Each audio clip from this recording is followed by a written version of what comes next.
شیر خدا، فجر کا وقت تھا، ہاتھ میں چھڑی پکڑی تھی، 63 سال عمر مبارک تھی، کوفے کی جامع مسجد میں نماز پڑھانے آ رہے تھے۔ ہر دروازے پہ دستک دیتے، اٹھو الصلاۃ خیر من النوم۔ رستے میں حضرت علی لوگوں کو جگاتے جگاتے آئے۔ جب مسجد کوفہ میں پہنچے تو ایک بدبخت خنجر چھپائے کھڑا تھا، اس نے حضرت علی رضی اللہ تعالیٰ عنہ کو خنجر مارا۔ وہ دوستانہ جو 10 سال کی عمر میں شروع ہوا تھا، جب شیر خدا کو خنجر لگا تو پتہ لفظ کیا تھے؟ فزت برب الکعبہ، لوگوں رب کعبہ کی قسم میں کامیاب ہو گیا، میری زندگی دین کے کام آ گئی، میں کامیاب ہو گیا۔ حضرت علی کی داڑھی ساری لہو سے بھر گئی۔ حضرت شیر خدا فرمایا کرتے تھے، ایک دفعہ میں بڑا بیمار ہوا، میرے سے اٹھ کے کھڑا نہیں ہوا جاتا تھا، حضور تیمارداری کرنے آئے تو میں نے کہا یا رسول اللہ پتہ نہیں بچوں گا کہ نہیں۔ حضور نے فرمایا علی نہیں، تو اس وقت دنیا سے جائے گا جب تیری داڑھی لہو سے رنگین ہو جائے گی۔ شیر خدا کہتے ہیں جب زخم لگا تو میں نے نیچے جھکا کر دیکھا تو داڑھی لہو سے بھری ہوئی ہے، میں نے کہا بس وہی کامیاب ہو گیا۔ جامع مسجد کوفہ میں مولا علی نے سر سجدے میں رکھا، اور اسلام کی تاریخ کا وہ شخص جس شخص نے اپنی بچپن سے لے کر جوانی، جوانی سے لے کر بڑھاپا، اور جاتے جاتے امام حسن اور حسین کو قریب بلایا اور وصیت کر گئے، بیٹا جینا اسی کا ہے جو دین کے لیے جیے، بیٹا مرنا اسی کا ہے جو دین کے لیے مرے، جس دھج سے کوئی مقتل میں گیا وہ شان سلامت رہتی ہے، یہ جان تو آنی جانی ہے، اس جان کی کوئی بات نہیں۔ حضرت شیر خدا کرم اللہ تعالی وجہ الکریم خاتم الخلفاء تھے، ان پر خلافت اسلامیہ ختم ہوئی۔ حضرت علی رضی اللہ تعالیٰ عنہ جس دن وصال ہوا، آپ کے بیٹے کہتے ہیں اس رات مولا علی نے خزانے کا مال سارا ایک رات پہلے تقسیم کیا، اور پھر جس جگہ مال خزانہ ہوتا تھا وہاں 2 نفل پڑھ کے کہا اے اللہ میں نے تیرے بندوں کی امانت تیرے بندوں تک پہنچا دی ہے۔ زندگی دین کے نام کر کے وہ شیر رخصت ہوئے۔ 21 رمضان المبارک کی شام ڈھلی تو حضرت علی المرتضیٰ شیر خدا رخصت ہوئے۔ صحابہ کہتے ہیں مدینے میں کوہرام مچا، بغداد کی گلیاں سونی ہوئی، کوفے کے لوگ تڑپے، مکے میں بھی لوگوں نے دعائیں مانگی۔ وہ سورج اس انداز میں دنیا سے گیا کہ اس کی روشنی قیامت تک باقی رہے گی، اس کا اجالا قیامت تک چمکتا رہے گا۔ حضرت علی کا نام آج خودداری کی علامت ہے، حضرت علی کا نام ایمان کی علامت ہے۔ مولا علی کے نام کا نعرہ لگتا ہے تو سینوں میں خون دوڑتا ہے، طاقتیں بیدار ہوتی ہیں، روحیں بیدار ہوتی ہیں۔ حضرت علی کثرت سے نماز پڑھتے، کثرت سے روزے رکھتے، کثرت سے عبادت کرتے۔ حج تو اتنا محبوب تھا، ہر سال حج کرنے جاتے، ہر سال حج کرتے۔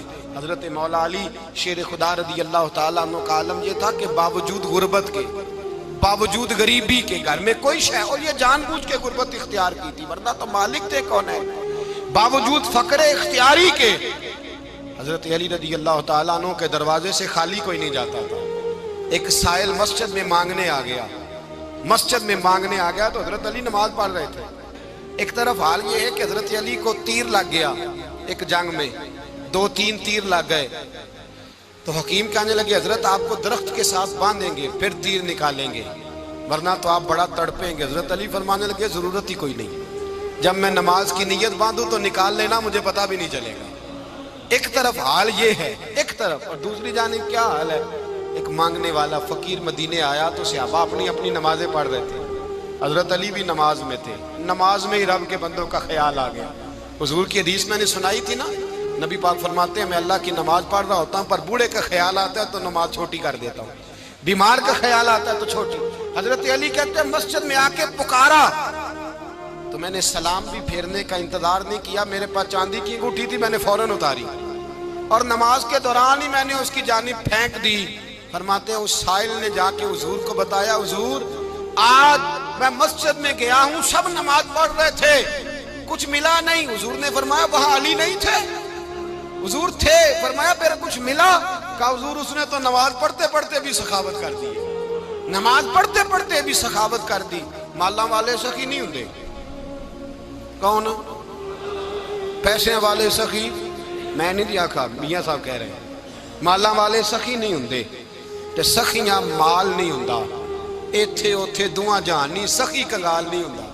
نبی پاک نے فرمایا جس کی جیب میں پیسے ہیں وہ سخی نہیں ہوتا، جس کا دل بڑا ہے وہ سخی ہوتا ہے۔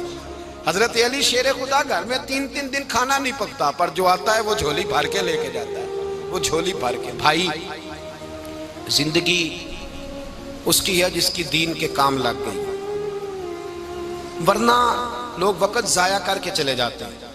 پیسہ کمانا، دولت کمانا، رزق حلال کمانا عبادت ہے، اور اس کو دین ایمان بنا لینا حسن نہیں زندگی کا۔ لوگ اپنا آپ ضائع کر دیتے، اپنا آپ ضائع نہ کرو۔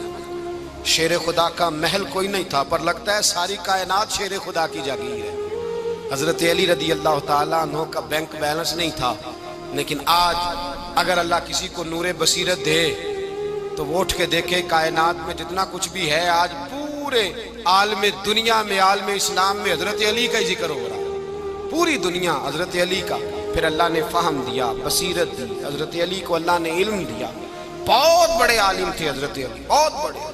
حضرت سیدنا عمر فاروق رضی اللہ تعالیٰ عنہ فرماتے ہیں اگر ہمارے درمیان علی نہ ہوتے ہم ہلاک ہو جاتے، جہاں کوئی مسئلہ بنتا شیر خدا اس مسئلے کو حل کرتے، بلکہ حضور نے فرمایا میں علم کا شہر ہوں، علی اس کا دروازہ ہے۔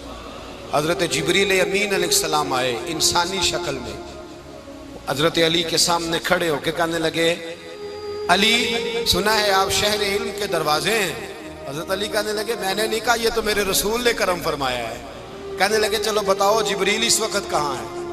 حضرت علی نے اوپر دیکھا، نیچے دیکھا، دائیں بائیں، آگے پیچھے دیکھا، فرمانے لگے نہ تو اس وقت 7 آسمانوں پہ ہے، نہ 7 زمینوں پہ ہے، نہ مشرق مغرب شمال اور جنوب میں ہے۔ فرمانے لگے یا تو جبریل ہے یا میں جبریل، ایک ہے دونوں میں سے۔ تو حضرت جبریل کہنے لگے علی سچ کا ہے مصطفیٰ نے، تو واقعہ علم کا دروازہ ہے، تو علی ہے، جبریل تو میں ہی ہوں، میں ہی ہوں جبریل۔ یہ ان کے علم کی وسعت، یہ ان کی حکمت اور دانائی کی وسعت۔ حضرت سیدنا مولا علی شیر خدا رضی اللہ تعالیٰ عنہ 21 رمضان المبارک کو کوفے کی جامع مسجد میں شہادت کا درجہ حاصل کر گئے۔ حضرت شیر خدا رضی اللہ تعالیٰ عنہ وہ شخصیت ہیں کہ جن کے بارے میں میرے حبیب پاک صلی اللہ علیہ وسلم نے فرمایا جس نے اس سے محبت کی اس نے مجھ سے محبت کی، جس نے اس سے بغض رکھا اس نے مجھ سے بغض رکھا۔ اور نبی پاک صلی اللہ علیہ وسلم نے فرمایا علی کا بغض نفاق ہے، علی کا بغض نفاق ہے، منافق ہونے کی علامت ہے۔ اور فرمایا علی کا پیار ایمان ہے، علی کا بغض کتنی بڑی بات ہے، علی کا بغض نفاق ہے اور علی کی محبت ایمان ہے، علی کا پیار علامت ایمان ہے۔ 2-3 قسم کے گروپ بن گئے۔ ایک تو گروپ وہ ہے جو کہتا ہے حضرت علی اور بس، بعض کو تو کرم اللہ تعالیٰ وجہ الکریم کہنے کی بھی توفیق نہیں ہوتی، وہ کہتے ہیں رضی اللہ تعالیٰ عنہ کہا کرو، اس سے بھی آگے نہ جاؤ۔ وہ لفظ مولا جو خود نبی پاک نے بخاری میں مسلم میں موجود ہے، فرمایا من کنت مولا فہذا علی مولا، جس کا میں مولا اس کے علی بھی۔ حضور نے جو لفظ بیان کیا اس لفظ سے بھی بعض لوگ ڈرتے کہتے ہیں نہیں یہ لفظ نہیں بولنا، یہ نہیں کہنا، ہم نے مسئلہ بن جائے۔ کچھ سرے سے اس قدر زیادہ معاذ اللہ تعالی اپنی طبیعتوں کو بوجھ سمجھنے لگے کہ انہوں نے کہا حضرت علی، اور پھر اس سے زیادہ کسی اور بات کو بیان کرنا مناسب نہ سمجھا۔ ایک دوسرا طبقہ بن گیا جنہوں نے ہاتھ کے اندر دوری ڈنڈا لے لیا، وہ چرس بناتے ہیں، بھنگ لیتے ہیں، وہ دھندا کرتے ہیں، بڑے بڑے انہوں نے گلے کے اندر سنگل ڈال لیے ہیں، زنجیریں پہن لی ہیں، اور کوئی شے آتی نہیں، سارا دن علی علی کرتے رہتے ہیں سارا دن۔ حضرت علی شیر خدا کرم اللہ تعالیٰ وجہ الکریم ارشاد فرماتے ہیں، سنیں، حضرت علی فرماتے ہیں کہ دریا بہ رہا ہو، دریا، اس دریا میں اگر ایک قطرہ شراب کا گر جائے، پھر وہ دریا خشک ہو جائے، پھر اس دریا کی سطح پر یعنی نیچے گھاس اگائے، اور اگر میرا گھوڑا وہ گھاس کھا لے تو میں اس گھوڑے کی سواری کرنا پسند نہیں کرتا۔ اتنی نفرت نشے سے، شراب سے مولا علی شیر خدا کا۔ اور ہم نے حضرت علی رضی اللہ تعالیٰ عنہ